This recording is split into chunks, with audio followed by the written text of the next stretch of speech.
Well, I think just to frame it properly, what we get in terms of questions from clients is, hey, I have $150,000 left on my mortgage. Why don't I just pay it off and then my payment goes away and I don't have to worry about it.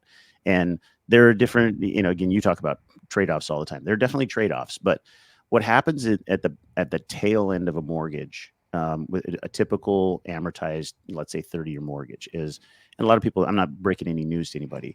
A lot of people know that you pay mostly interest on the front end of a mortgage. If you look at your payment, your very first payment on a 30-year mortgage, maybe 96% or 97% of that total payment is all interest. And so what people forget though is, as you've been paying all that interest on down over time, when you get to the other end of the mortgage, 96 or 97% of it is now principal. So you're paying almost no interest. And what we struggle with and sort of go back and forth with is, hey, yeah, you can take that extra $150,000, $250,000, whatever it is, and out of your investments or out of your cash pile and pay down your mortgage. There's nothing necessarily to stop you from doing that.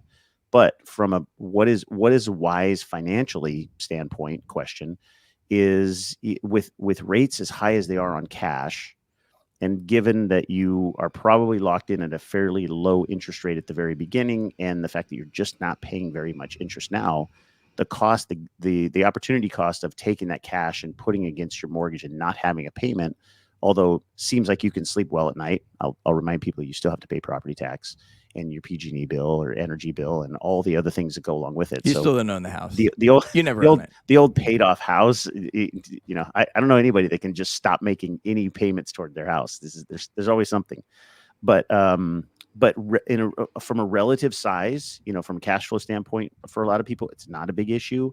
And giving up $10,000, $12,000, $15,000 in income a year on that cash pile just to put it against your, almost costing you nothing from an interest standpoint, payment, just doesn't make a lot of sense for most people. Not everybody's in the same boat.